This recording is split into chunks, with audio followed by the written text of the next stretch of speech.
Bonjour à tous, je suis ravie de vous avoir encore une fois à ce webinaire de la FPBN et je suis contente d'être bien accompagnée.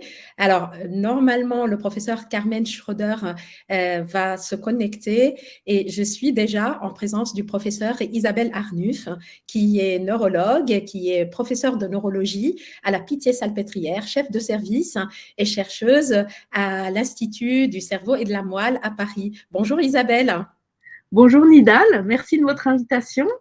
Alors, on va parler de crime, on va parler de troubles du sommeil, on va parler des troubles de sommeil criminogènes. Vous êtes la spécialiste, vous avez beaucoup écrit sur le sujet. Alors, on est vraiment ravis que vous avez accepté notre invitation. C'est une idée originale de deux intersections. Donc, la section psychiatrie légale, donc il y a la partie crime qui est dedans, et la section SOPSY, qui est la section du sommeil de la FPBN.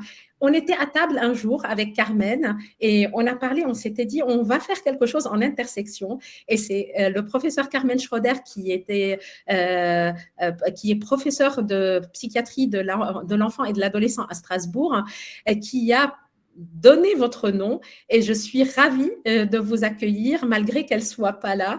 Et donc, on va vous laisser la parole pour parler d'un sujet. On a, avec beaucoup d'intérêt, on va vous écouter et on prendra par la suite les questions. Donc, les gens qui sont connectés, vous êtes 313 personnes à être connectées actuellement pour ce webinaire. Donc, vous pouvez nous poser la question au professeur Arnulf via le chat et je prendrai les questions. On en redonnera le temps nécessaire et professeur Arnulf répondra à vos questions. Donc, Isabelle, avec plaisir, à vous la parole. Merci beaucoup.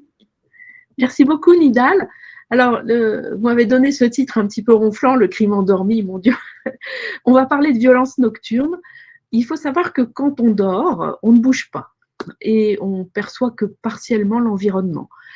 Quand on bouge, c'est qu'on s'est réveillé pour se retourner dans le lit, aller faire pipi, modifier l'oreiller. Il y a pourtant des cas et des pathologies où les personnes vont bouger pendant le sommeil, voire avoir des comportements relativement élaborés et pouvoir être du coup dangereux pour eux-mêmes ou pour les autres. Et ce chapitre de la violence nocturne va comprendre tous les phénomènes d'agitation et de comportement violent pendant le sommeil.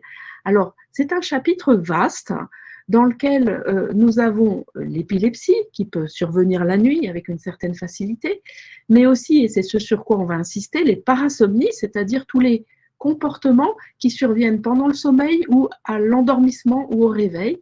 Et on a l'habitude de les partager en fonction du stade de sommeil dans lequel ils surviennent. En sommeil paradoxal, on a le chef de file des troubles du comportement s'appelle le trouble comportemental en sommeil paradoxal, qui est connu depuis peu de temps. Et en sommeil lent, il y a des phénomènes qui sont connus depuis la nuit des temps, comme le somnambulisme, les terreurs nocturnes, les éveils confusionnels, et des phénomènes connus depuis moins de 20 ans, comme la sexsomnie, les troubles alimentaires du sommeil, et puis des choses plus rares qui sont des syndromes de suffocation parasomniaque. Et puis, il y a des personnes qui vont avoir des comportements dans les deux phases de sommeil, en sommeil lent et en sommeil paradoxal. Et ça se voit beaucoup dans les parasomnies post-traumatiques, dans les syndromes post-traumatiques. Et puis, il y a des comportements violents la nuit qui sont liés à l'usage de certains produits. On les appelle comportements automatisme, amnésie. On ne va pas en parler très longtemps, mais en médico-légal, ils peuvent intervenir. Ils peuvent survenir, par exemple, sous Stilnox ou sous alcool. Les personnes vont avoir des comportements très élaborés et ne pas s'en souvenir le lendemain. Ils ont un côté instable à la marche, ils mâchonnent, ils ne parlent pas très bien, qui permet de les reconnaître. Et puis, ils ont des produits dans le sang.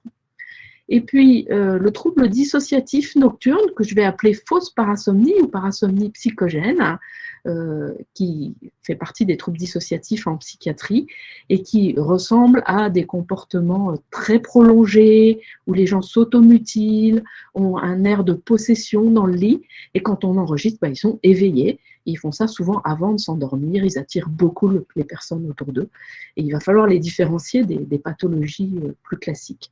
Et puis, on peut toujours avoir des gens qui simulent et qui sont conscients de ce qu'ils sont en train de faire la nuit, qui ne sont pas endormis.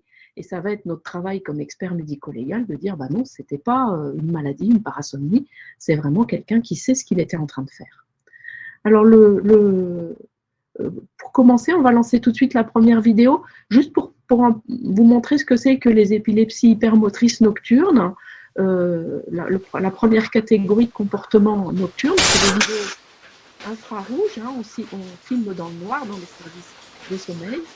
Et vous voyez cette personne qui s'agite et qui va risquer presque de tomber du lit. C'est des phénomènes épileptiques assez complexes, mais il peut y avoir des personnes peuvent se faire mal à elles-mêmes, comme n'importe quelle épilepsie, mais généralement, il n'y a pas d'hétéro-agressivité dans la mesure où la personne est dans un état complexe épileptique. Voilà, la crise va se terminer. C'est des phénomènes relativement rares. Hein. Donc, vous l'avez vu, on n'en parle plus après. Diapositive suivante, je pense qu'il faut que vous arrêtiez la vidéo. Voilà. Ce que je vous disais, les cas légaux qu'on a pu voir, il y a des blessures du patient.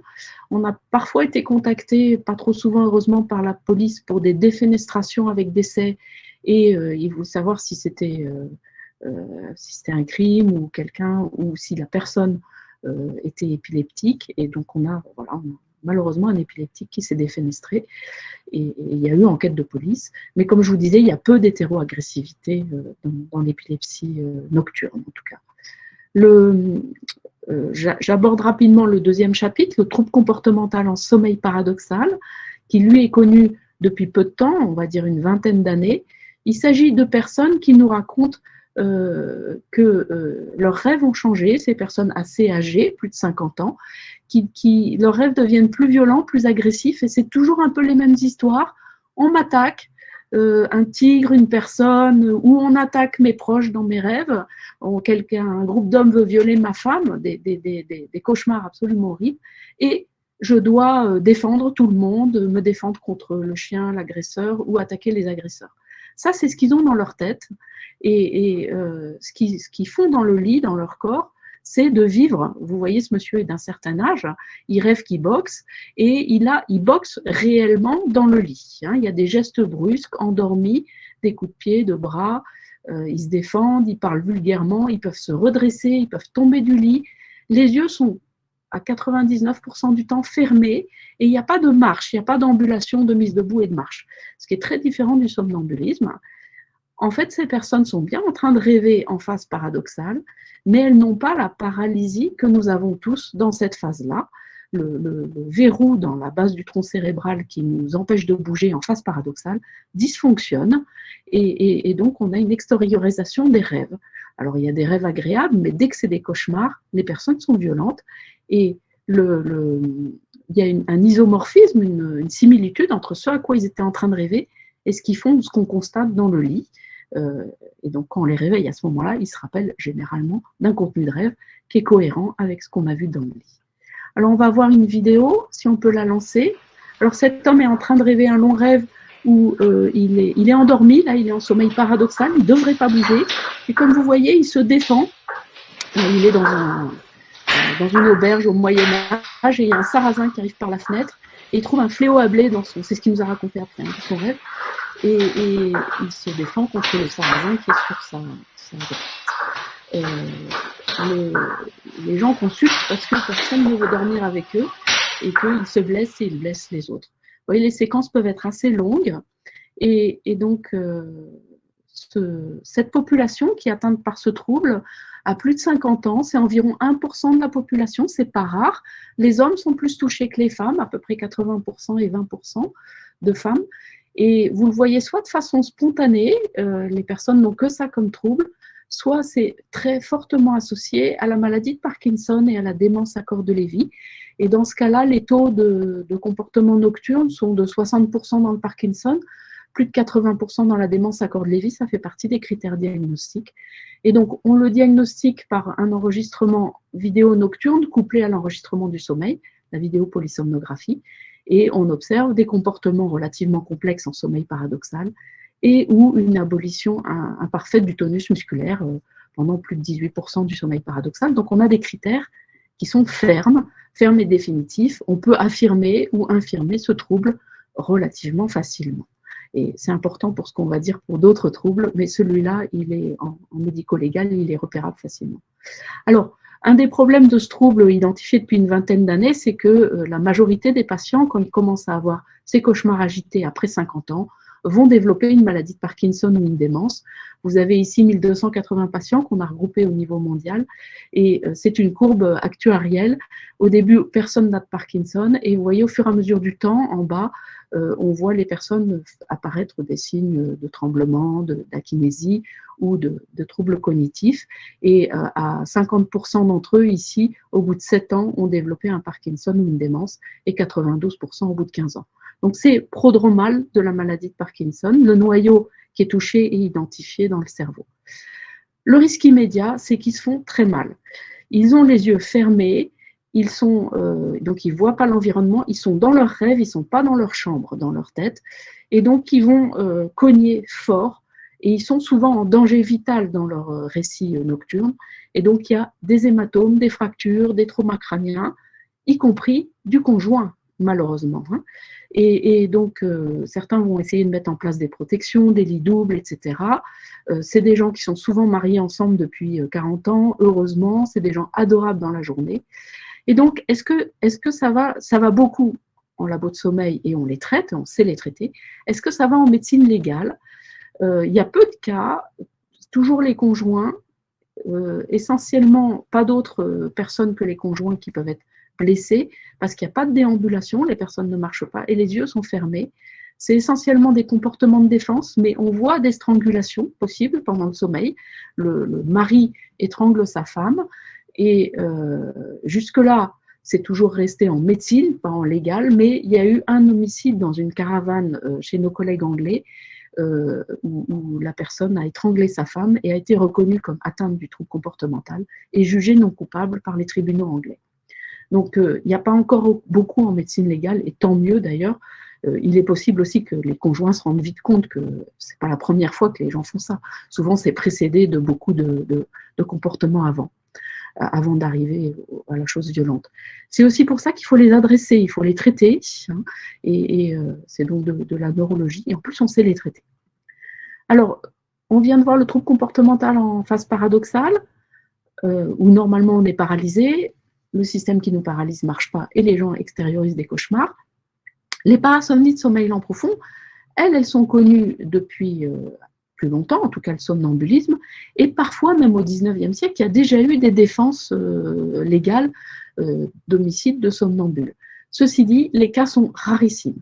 Alors, il s'agit, qu'est-ce que c'est en fait ces phénomènes de sommeil profond? C'est des comportements émergents du sommeil lent profond.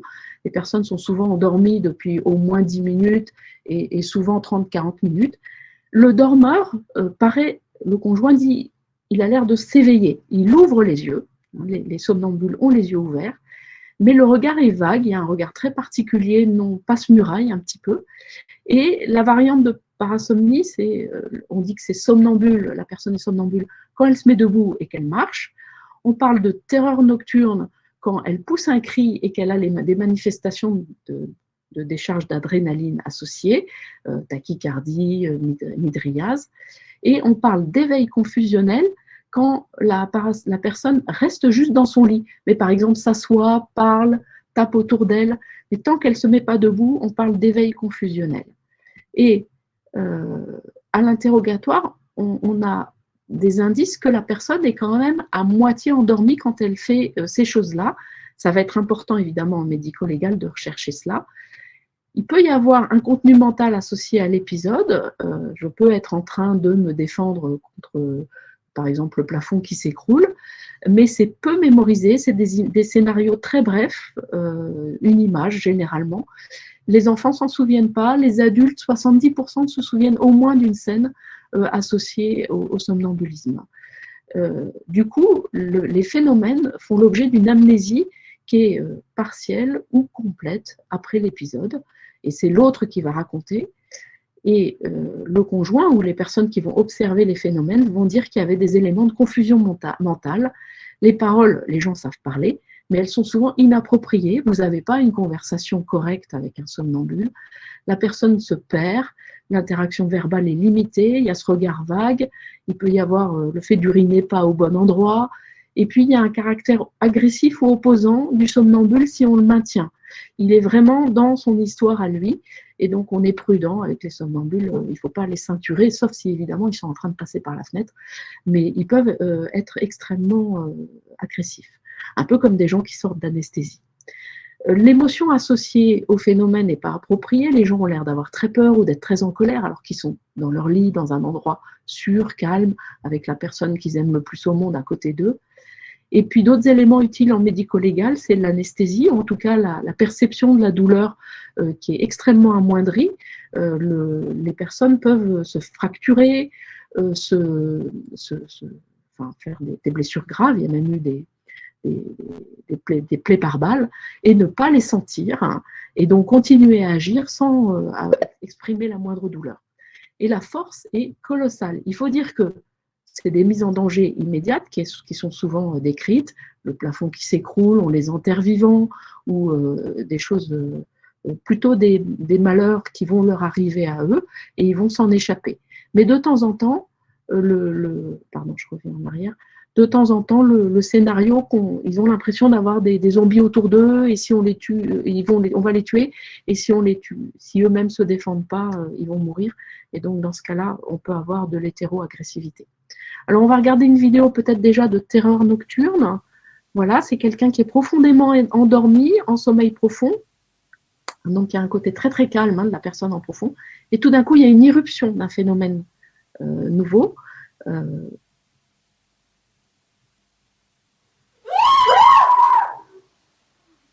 Donc, un hurlement, elle a ouvert les yeux et ils ont une peur intense dont ils vont se souvenir ou pas. Hein. Donc des cris, et je voulais dire que ça survient beaucoup chez l'enfant, mais ça peut survenir chez l'adulte. Diapositive suivante. Hein. Voilà, on va faire, voilà. Alors le problème, c'est quand il se lève. Vous avez ici une terreur où le monsieur se souvient qu'un camion arrive sur lui.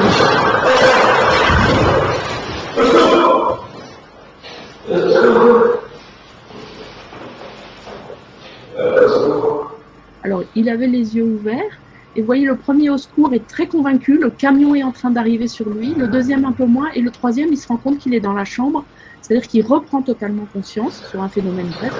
Mais vous voyez, quand les gens sont en danger vital comme ça, on peut fermer les réveiller.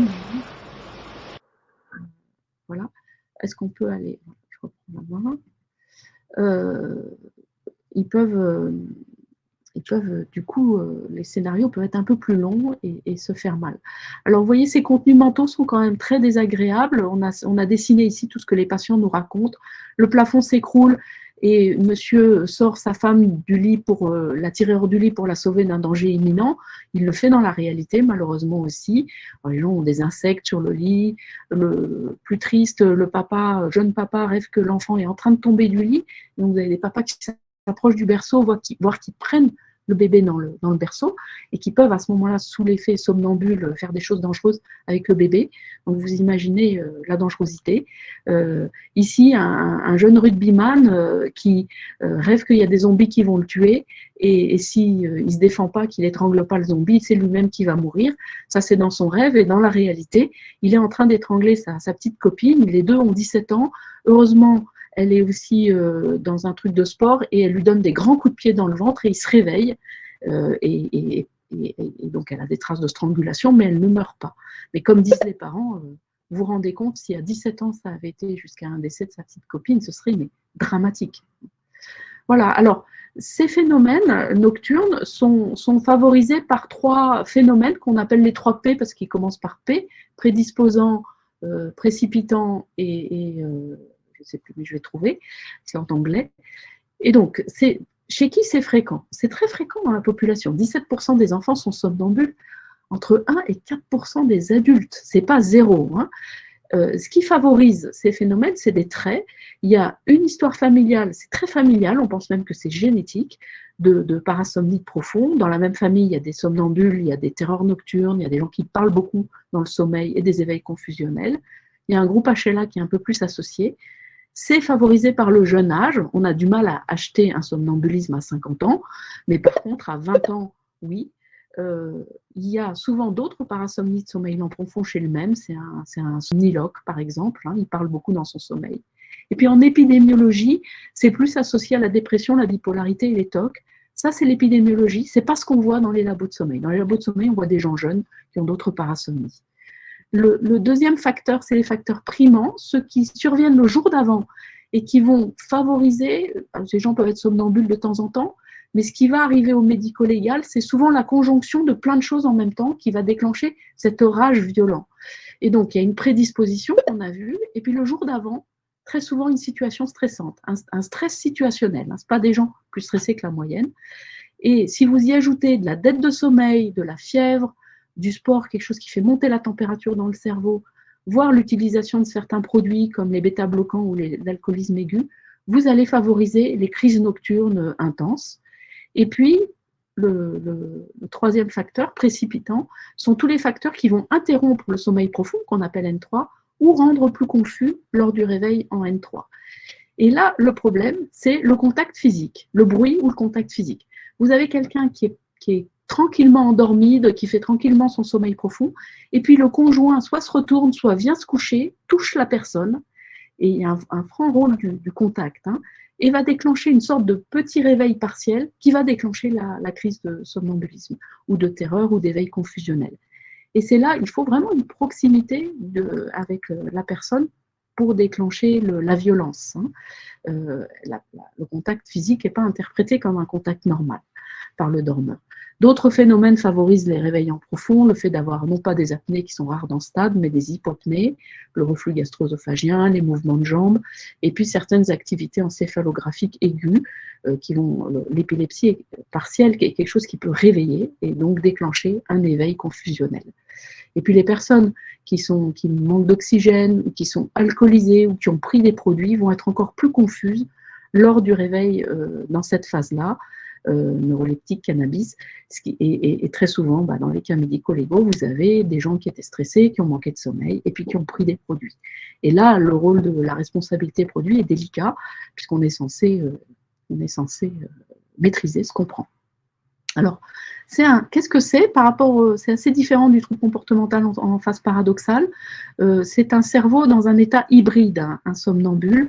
Il a à la fois des régions réveillées dans son cerveau, en particulier son cortex moteur, ses régions singulaires, son amygdale est très active, on comprend qu'ils aient des émotions assez fortes, mais ils ont aussi tout le système visuel qui fonctionne, avec des yeux ouverts, capables d'éviter des obstacles. Donc on pourrait dire qu'ils sont à moitié éveillés et en même temps ils sont à moitié endormis, c'est-à-dire que des régions plus frontales du cerveau sont l'objet d'ondes lentes. Ils sont dans un état hybride. L'avant du cerveau est endormi, l'arrière est réveillé, en gros. Et donc, ce qui est endormi est encore à la fois dans le rêve, dans une autre histoire. Ce qui est réveillé perçoit la chambre et les autres personnages. Et donc, vous avez un collapsus entre des images de rêve et la perception de la chambre. Le train arrive dans la chambre, par exemple, et la mémorisation est difficile dans la mesure où il y a les hippocampes qui ne fonctionnent pas bien à ce moment-là. Voilà. Donc, ces parasomnies de sommeil lent étaient très connues depuis longtemps. Les variantes sémiologiques sont connues depuis moins de temps. La sexsomnie sur laquelle on va revenir, parce que c'est là qu'on a le plus, nous, de médico-légal, et qui correspond à des comportements sexuels amnésiques sur soi, masturbation, ou sur la voisine de lit, plus rarement le voisin. Et là, il y a un risque de blessure. Et là, on a beaucoup plus de médico-légal, et c'est plus des hommes que des femmes. Une série récente qu'on a publiée dans Sleep 2017. Le trouble alimentaire du sommeil, qui est un somnambulisme alimentaire, c'est la prise de nourriture nocturne après avoir déjà dormi. C'est différent de la boulimie qui, elle, survient en plein éveil le soir. Les éléments de confusion sont la prise de nourriture aberrante. Certains vont manger un sandwich avec des mégots de tabac dedans ou retrouver ça dans leur lit. Et les gens peuvent aller jusqu'à cuisiner de façon confuse et compulsive. Voilà la dernière série que nous avons publiée avec Agnès Brion. Et puis plus récemment, on a décrit ces patients qui ont la sensation d'inhaler un objet, un caillou ou une pièce, et l'impression de s'étouffer, et qui se réveillent comme ça en disant « j'ai quelque chose de coincé, je ne peux pas respirer », alors qu'ils sont en train de respirer. C'est effrayant, c'est parasomniaque, et on le traite aussi. Alors, du coup, pour le trouble alimentaire du sommeil, une petite vidéo qu'on va vous lancer. Voilà une personne qui se réveille en stade N3, je l'ai mis en accéléré, et qui va manger tout ce qu'elle a sur sa table de nuit. L'amnésie est partielle, elle n'est pas complète par rapport à des somnambules complets, mais ils ne peuvent pas s'en empêcher. Et bon, là, ça va. C'est elle qui avait mangé un sandwich au tabac. Là, c'est des biscuits, mais voilà, ils peuvent se blesser. Par contre, ils ne blessent pas les autres, sauf s'ils ont cuisiné, évidemment, la nuit et laissé la gazinière ouverte. Est-ce qu'on peut passer à la diapo suivante? Voilà. Voilà, c'est moi qui ai la main. Alors, les sexsomnies qui constituent le sujet de médico-légal dans les parasomnies le plus fréquent, et chez nous, et chez nos collègues américains. C'est là où on a le plus de référés. Alors, on va commencer par un cas que vous voyez le souci. Ce cas-là n'a pas été en légal, mais c'est des personnes qui consultent. Monsieur D est un homme de 36 ans. Dans son histoire, il y a un seul épisode de somnambulisme enfant. Il ne sait pas s'il y a du somnambulisme ou des terreurs dans la famille. Il est marié, et heureusement marié, depuis 15 ans avec sa femme. Ils ont une activité sexuelle régulière, épanouie. Il n'y a pas de paraphilie, de choses comme ça. Et il vient consulter parce qu'il a des violences sexuelles amnésiques sur son épouse. Il fait environ un épisode par mois, ça survient 1 heure après l'endormissement. Et donc, il l'agresse, il lui tire les cheveux, il la retourne, il la sodomise sans préparation. Et elle a été blessée plusieurs fois. Et elle dit, mais moi je le griffe, j'essaie de le réveiller, je me débat et tout. Il ne tient aucun compte de ma réponse et de mon non-consentement. Et il est évidemment effondré de faire ça, le mari. Et donc le couple me demande, est-ce qu'on ne doit pas acheter un taser? Comme ça, ma femme le prendra et puis me paralysera au moment où je l'agresse. Voilà. Et donc, ça ne va pas en légal parce que c'est un couple qui se plaint. Voilà. Et donc, ce patient est capable d'avoir de l'érection, alors qu'il est plutôt, vous verrez, en sommeil profond, d'avoir des mouvements pelviens et manuels dirigés, correctement dirigés, puisqu'il arrive à sodomiser sa femme, et lui se rappelle de rien au réveil de ce comportement sexuel, il est amnésique. Alors, vous avez cet aspect de confusion mentale, de force inhabituelle, ce n'est pas la pratique habituelle du couple, la sodomisation, et il y a une amnésie au réveil, donc des éléments qui vous indiquent, et qui surviennent 1 demi-heure après l'endormissement, qui vous indiquent des phénomènes que vous connaissez déjà dans les éveils confusionnels de sommeil profond. C'est vraiment typique des éveils confusionnels, cette association. Alors quand on enregistre au laboratoire de sommeil, il n'y a pas sa femme, il ne fait rien de sexuel, mais ces patients ont une façon de se réveiller dans le sommeil lent profond qui est trop fréquente, trop intense et bizarre. On va parler de cette bizarrerie après. Alors, ces comportements sexuels amnésiques pendant le sommeil sont de description récente. Un des premiers papiers de Colin Shapiro, il a une partie traduite en français et du coup, certains patients le trouvent sur Internet et le lisent et donc parfois même des gens qui n'ont pas de sexomnie. Et donc, soyons prudents. Moi, j'essaye de ne pas faire trop de médias sur ça, mais voilà, c'est un peu compliqué. Donc, les critères de sexomnie dans la classification internationale des troubles du sommeil, c'est des éveils confusionnels. Les gens restent dans leur lit, ils ont un réveil confus, ils marmonnent, c'est inapproprié. Et on voit absolument tous les comportements sexuels possibles, des vocalisations de nature sexuelle, parfois... j'ai un patient qui me dit je suis plutôt fleur bleue et là je dis salope, enfin il a un langage beaucoup plus vulgaire que ce soit sa sexualité d'éveil. La masturbation, homme ou femme, et puis essentiellement des hommes qui vont pratiquer des attouchements sur le conjoint à côté du lit, des pénétrations et jusqu'à l'éjaculation, le rapport sexuel complet. Il y a une amnésie au réveil. Il y a parfois une amnésie, quand la personne peut se réveiller pendant l'acte sexuel, se demander ce qu'elle est en train de faire, soit d'éturger à ce moment-là et se retirer, soit si le conjoint est avenant, continuer l'acte sexuel et demander après, bah, dis donc, tu m'as abordé pendant la nuit. Et l'autre dit non, non, c'est toi qui m'as abordé. Et il y a un petit peu de quiproquo à ce moment-là. Les cas médico-légaux sont très rares. Les cas médicaux, déjà, sont rares. Carlo Schenk a rapporté une série récemment des 129 cas publiés dans le monde. C'est à 80% des hommes. Mais comme souvent dans les parasomnies, il y a probablement beaucoup plus que des gens qui consultent. Et donc, une étude d'épidémiologie en population générale, où 1000 adultes norvégiens ont été appelés par téléphone, montre que 7% de la population, et autant les hommes que les femmes, ont une fois eu un comportement sexuel amnésique nocturne, 2% dans les 3 derniers mois, 0,4% une fois par semaine. C'est donc sous-rapporté, sous-diagnostiqué, et peut-être que quand ça se passe bien, parce que quelquefois ça se passe bien, c'est une sexualité qui peut être pas désagréable, ça passe, et les gens ne consultent pas. Et puis, il peut y avoir du non-dit dans le couple, et puis c'est comme ça, voilà. Ça nous est arrivé que une patiente dise un matin à son conjoint, tu sais, c'est sympa ce qu'on fait depuis un mois, et le mari dit, on fait quoi exactement? Et voilà, lui ne se rappelle pas de ce qu'il a fait. Alors, comparé évidemment aux épilepsies nocturnes, il y a des épilepsies sexuelles avec masturbation. Vous avez les pourcentages ici sur 2 séries. Caresser un autre sujet, c'est des sexomniaques, ce n'est pas des épileptiques. Arriver à un rapport complet aussi. Amnésie du comportement 100%, les épilepsies se souviennent moins bien. Et les conséquences légales, on les voit dans les sexomnies, on ne voit pas dans les épilepsies nocturnes sexuelles. Alors, on a commencé par regarder nos 19 premiers cas adressés, vous voyez, au début, hein, sur 7 ans, ça faisait quoi, 2 cas par an, 3 cas par an. Et depuis 2015 à 2021, on en a 34, donc c'est plus connu. En tout cas, on a presque triplé le nombre, mais ça reste pas beaucoup, alors qu'on nous les envoie vraiment de partout. Et donc, 71% d'hommes. Il n'y a pas d'abus infantile en particulier, ce n'est pas des gens, hommes ou femmes, qui ont été abusés quand ils étaient petits. Et l'âge moyen est un peu plus âgé que la population de somnambules classiques, 37 ans. Ça survient en première partie de nuit.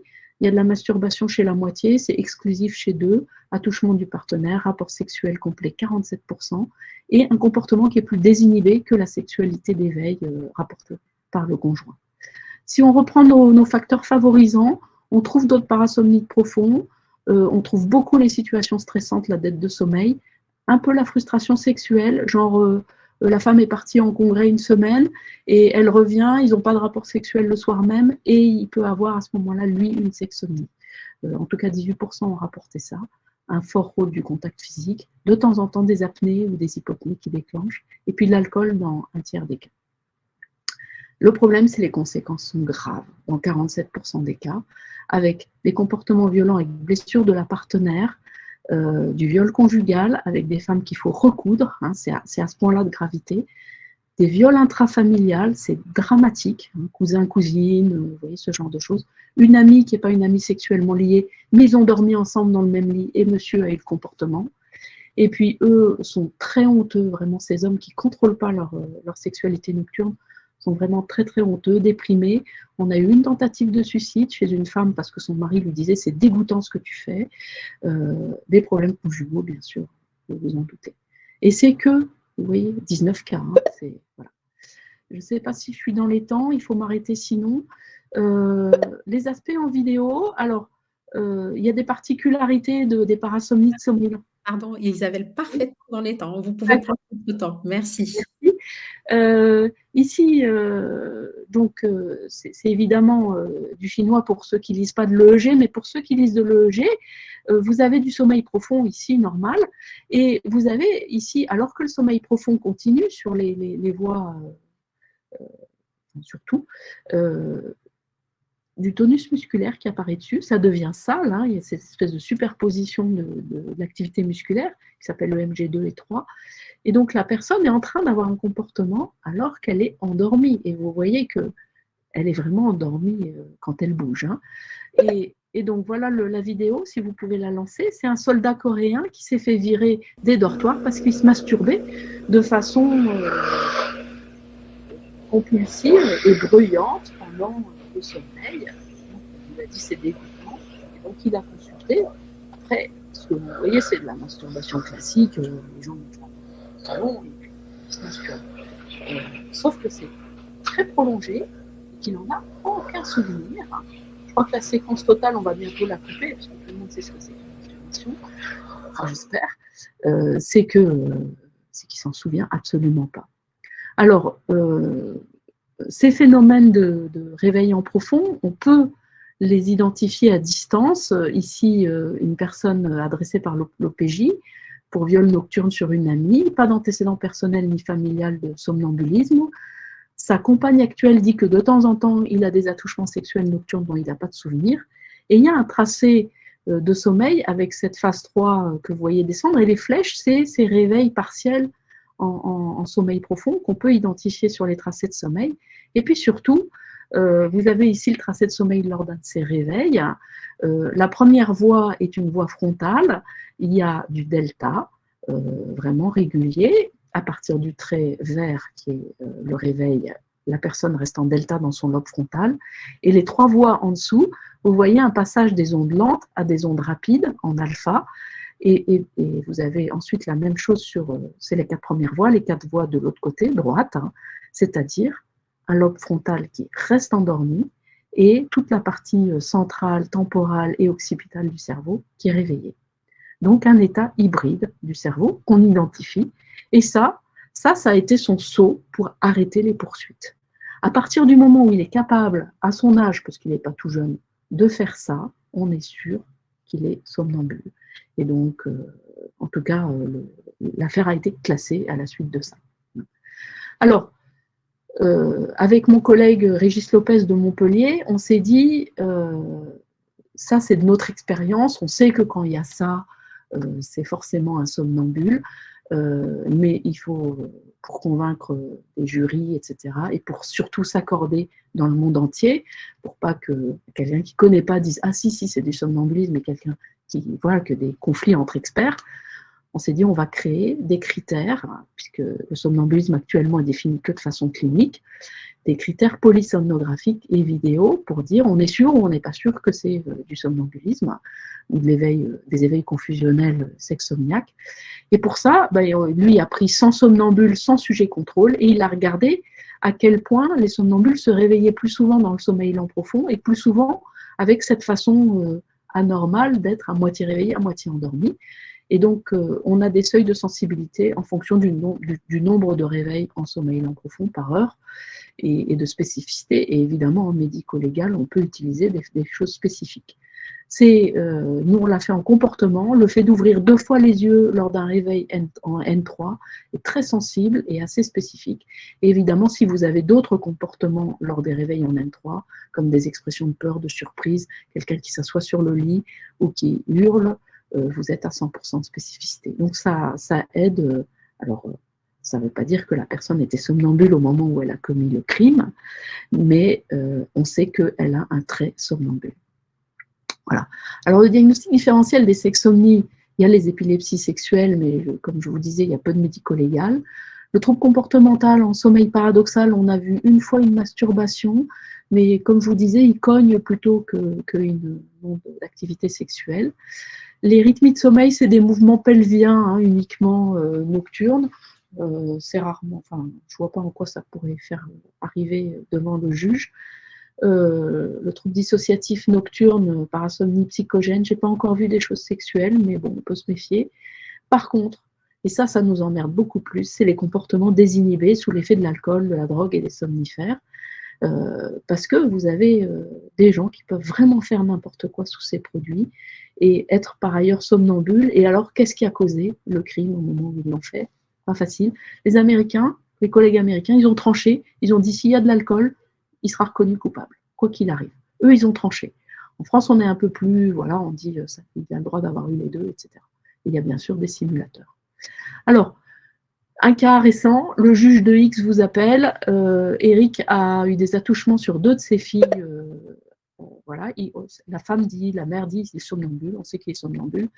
Et donc le récit dans le cas, par la petite fille de 9 ans, c'est « Papa m'a pris par la main l'après-midi quand maman était partie et m'a emmené dans sa chambre et m'a dit d'enlever ma culotte et il s'est déshabillé aussi et là il a commencé à me caresser, etc. » Alors, juste en ayant ces éléments-là, c'est vous, hein, Vous convoquez le patient pour enregistrer son sommeil et vérifier s'il est somnambule. Vous demandez à avoir le dossier judiciaire complet. Vous êtes sûr que ce n'est pas une sexsomnie. Je vous laisse 30 secondes et je vous donne ma réponse. Bon, moi, il faut toujours voir le dossier judiciaire complet, mais déjà, pour moi, spécialiste, vous êtes sûr que ce n'est pas une sexsomnie. D'abord, il n'y a pas de somnambulisme sur une sieste d'après-midi, par exemple, mais ça, c'est pas publié. C'est une chose que savent les gens qui font du sommeil, mais c'est pas publié. Ensuite, il n'y a pas d'interaction avec le sujet qui soit aussi raffiné, aussi tu viens, etc. Et puis, il déambule quasiment jamais. C'est des éveils confusionnels. Il y a quelqu'un à côté dans le lit et il le touche. Donc, du coup, en matière de sexsomnie et de justice, alors pour ma part, j'en suis qu'à 6 cas, heureusement, sans compter évidemment les officiers de police judiciaire et les affaires classées. Le faisceau de preuves que je vais recevoir va reposer sur le récit multivoix de la scène de crime. J'ai le récit de la victime, le récit de la famille, le récit du perpétrateur, mais tous ces gens-là ont été interrogés par l'officier de police judiciaire et le juge, pas par un somnologue, et donc j'ai un mauvais interrogatoire médical. Le mis en cause lui-même, il va venir me voir, mais ce n'est pas mon patient, et par définition, puisqu'il est mis en cause, je ne peux pas croire ce qu'il va me dire, je vais le noter, mais je ne peux pas savoir si c'est vrai. Et il a été lire sur Internet tout ce qu'il trouvait sur la sexsomnie, dont le papier de Shapiro, par exemple. Et puis, si en plus il a picolé, l'alcool est un facteur complexe dans l'équation, parce que certains somnambules disent qu'ils le sont moins quand ils boivent, parce que ça endort plus, hein, mais s'ils font quand même un réveil, il va être plus confus et plus confusionnel. C'est difficile de différencier une confusion alcoolique d'une confusion parasomniaque, et la personne est responsable de sa prise d'alcool. La vidéo polysomnographie qu'on va faire, qu'on fait souvent sur 2 et 3 jours, ça nous même arrivé de faire des épreuves de réintroduction de l'alcool ou du cannabis, c'est un argument de support. En connaissant bien les critères de parasomnie qui sont récents, vous avez vu, c'est 21 et 22, dans un dossier judiciaire. Mais ça n'a pas le même niveau de preuve que l'ADN. Or, les jurys, le juge vont le prendre, comme vous êtes le spécialiste, comme de l'ADN. Alors que ce n'est pas vrai, on n'est pas à ce niveau de preuve. Voilà. Et le monde judiciaire éclaire un monde d'histoires sordides, des grands pédocriminels très organisés, hein, des vrais pervers, et j'en ai vu, comme des pauvres somnambules. Et la sexsomnie, c'est la nouvelle défense à la mode. Et du coup, les cas arrivent comme ça. Et donc, voilà, méfiez-vous. Hein, c'est rarement ça. C'est de temps en temps ça, mais rarement ça. Voilà, les parasomnies psychogènes, je vous en ai parlé rapidement, c'est des épisodes bruyants démonstratifs de possession qui émergent pendant la période de repos sans sommeil. C'est très long, il y a des automutilations. Voilà. Donc le message à rapporter pour la maison, si je suis dans les temps, c'est que la sexsomnie, c'est une parasomnie de sommeil lent profond. C'est très important d'avoir de l'interrogatoire, d'avoir vu des cas non médico-légaux pour que vous puissiez étayer ce que vous voyez en médico-légal par rapport à ce que vous voyez dans votre patientèle. Et il y a peu de labos de sommeil qui font du somnambulisme avancé de l'adulte. L'intérêt de la vidéo polysomnographie, c'est pour étayer le diagnostic. Les conséquences sont graves. Pensez à interroger vos somnambules, à prévenir les récidives. On fait souvent une injonction de soins, mais même en dehors du légal, le somnambulisme, c'est le parent pauvre. Tout le monde, ça fait rigoler. Les gens ne sont pas adressés au labo de sommeil. Ils ne sont pas adressés aux spécialistes. Ils ne sont pas traités. Et c'est un domaine, quand je dis que c'est un parent pauvre, il y a besoin de plus de recherche scientifique. Mais vraiment beaucoup. Et donc, avant de terminer, je voudrais remercier mon équipe qui sont adorables. On est une centaine, on a une vingtaine de lits. Et voilà, parfois les gens viennent avec les gardes policières. Et c'est un peu compliqué pour eux, mais ils sont très gentils et ils le font avec beaucoup d'intérêt. Merci de votre attention. Merci beaucoup Isabelle pour cette présentation vraiment fantastique. Toutes mes excuses, j'ai eu des gros problèmes techniques, j'ai dû changer d'ordinateur tout au début. Je vous voyais et écoutais, mais je ne pouvais pas monter. Alors, très intéressant ce que tu nous as présenté. Tu es vraiment une des grandes spécialistes, si ce n'est pas la grande spécialiste mondiale, hein, des parasomnies et de ces parasomnies finalement assez rares et particulières. Donc, c'est une grande chance pour nous de pouvoir discuter avec toi. Et nous avons déjà des questions vraiment très intéressantes. Tout d'abord, la question de Yacine Bourouet, important pour les psychiatres d'entre nous. Comment différencier les attaques de panique nocturne des états de terreur d'une part et des paralysies du sommeil? Est-ce que tu peux le clarifier pour les psychiatres? Oui, les paniques surviennent en éveil et elles s'accompagnent souvent de paniques diurnes, hein, alors que le somnambule, enfin, en gros, si vous avez quelqu'un qui vous dit qu'il fait aussi des choses dans la journée, c'est pas des somnambules, c'est assez facile. Hein, c'est soit de l'épilepsie, soit des paniques. Et il y a beaucoup de manifestations fonctionnelles associées, comme musculaires, parce que la polypnée, la tachycardie, vous l'avez aussi dans les terreurs. Hein, et il n'y a pas d'amnésie pour les paniques. Et la paralysie du sommeil, c'est au contraire quelqu'un qui ne va pas bouger, hein, alors que les terreurs et les paniques, ils vont bouger, et qui va être dans son lit, ne pas pouvoir bouger et avoir la sensation qu'on lui écrase la poitrine, qu'il a du mal à respirer. Et ça va passer, en fait, c'est une atonie de sommeil paradoxal qui persiste en éveil. Et donc, vous avez l'impression, si ça vous est arrivé, moi ça m'est déjà arrivé, d'être tétraplégique pendant quelques minutes. C'est paniquant. Et puis ça disparaît, ça saute. C'est paniquant, mais vous n'avez pas de réveil avec tachycardie, polypnée, etc. Très bien, merci. Alors, Isabelle, merci beaucoup. C'était excellent. Moi, j'ai appris beaucoup de choses. Je vous remercie pour votre rigueur, pour les vidéos très, très parlantes. Franchement, c'est extraordinaire. Vous connaissez parfaitement le sujet. Alors, on a des questions, surtout sur le médico-légal. Donc, une question de Jean-Arthur Micolo qui pose la difficulté de toute l'irresponsabilité pénale et notamment en cas de prise d'alcool. Vous avez tranché parce que vous avez dit les Américains disent que s'il y a un trouble associé à une prise d'alcool, donc il n'y a pas d'irresponsabilité pénale, donc pas d'article 122.1, pas d'abolition, pas d'altération qui est reconnue. Et en France, vous savez parfaitement, il y a un décret qui est sorti avant-hier modifiant l'article 122.1 sur l'irresponsabilité pénale. Et la question de Jean-Arthur est qu'est-ce que vous en pensez? C'est-à-dire trouble plus alcool, votre positionnement serait lequel? Altération, abolition ou totale responsabilité du sujet? Je ne peux pas trancher. Je pense que c'est du cas par cas. J'ai fait des épreuves de réintroduction d'alcool au laboratoire, parce que les Américains, vous savez, ont un côté un peu, comment dire,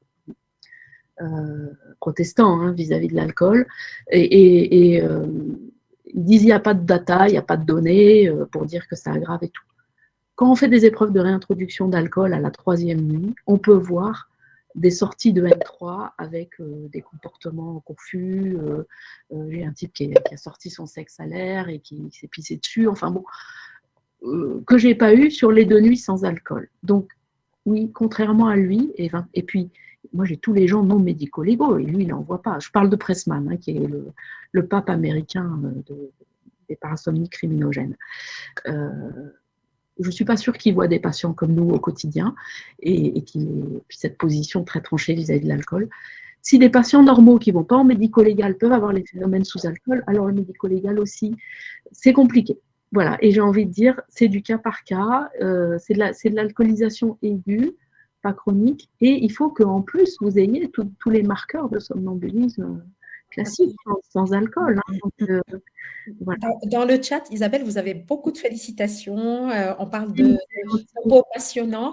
Et même, on vous pose la question, est-ce que vous faites un diplôme universitaire sur le sujet?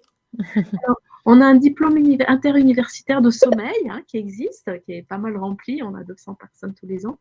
Mais c'est vrai qu'on n'a pas été plus loin dans les parasomnies. Voilà, je ne sais pas. Alors, il y a aussi du coup des personnes qui se sont connectées parce qu'ils ont des patients, je pense, et du coup, ils en profitent pour peut-être poser des questions. Alors, une première question vient de la maison des ados de la Dordogne qui pose la question si ils ont un jeune de 15 ans, est-ce qu'il peut être concerné par cette question du fait de son âge parce qu'il décrit des relations sexuelles avec des partenaires dans le lit sans souvenir de rapport au réveil. Oui, tout à fait. J'ai eu une histoire un peu triste d'un jeune homme qui n'a jamais eu de relations sexuelles et aux vacances, ils sont avec sa cousine et son cousin, ils jouent de la guitare jusqu'à 2-3 heures du matin. Ils dorment tous ensemble parce que c'est des cousins, voilà. On a rien le lendemain. Bon, les parents les obligent à se lever tôt, même s'ils se couchent tard, parce que c'est les vacances. Puis les parents assez cadrans. Et on apprend 3 mois après que la jeune fille a fait une information inquiétante auprès de sa psychologue en disant que son cousin l'avait violée cette nuit-là. Lui n'a aucun souvenir, c'est un petit bonhomme de 17 ans qui ne sait pas de quoi on parle, qui ne sait même pas ce que c'est que la sexualité, quoi. C'est à ce point-là. Il n'a jamais eu de rapport avec qui que ce soit. Donc, ces drames intrafamiliaux font l'objet généralement de conseils de famille où on décide, voilà, c'est des cousins, donc les 2 parents sont frères et sœurs, quoi, hein, de chacun. Et nous, on a le rôle évidemment d'enregistrer, de prouver ou pas les phénomènes. Et je crois que c'est vachement important de dire à la petite cousine, c'était pas volontaire. Vraiment, ton cousin n'a pas négligé ton consentement, etc. Il ne sait pas ce qu'il a fait, c'est une maladie. Et je pense que ça aide la réparation des 2 côtés. Donc 15 ans, oui, bien sûr. Il y a eu un cas d'enfant qui a été décrit comme se masturbant avec un nounours pendant le sommeil profond par mes collègues écossais. Mais sinon, c'est plutôt effectivement des gens qui sont post-pubères. Alors, j'aimerais bien aussi compléter à partir de ma pratique clinique, donc plutôt consultation de sommeil du coup de l'enfant.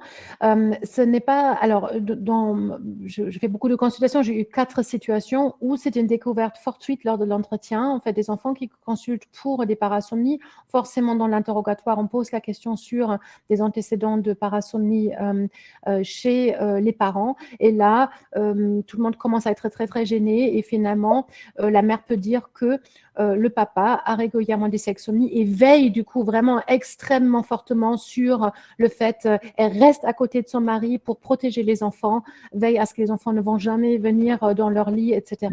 Donc des situations, comme tu le dis, qui ne sont absolument pas signalées et règlent comme ça à domicile. Et c'est la première fois que ce monsieur entendait du fait qu'effectivement que c'était quand même une parasomnie bien décrite.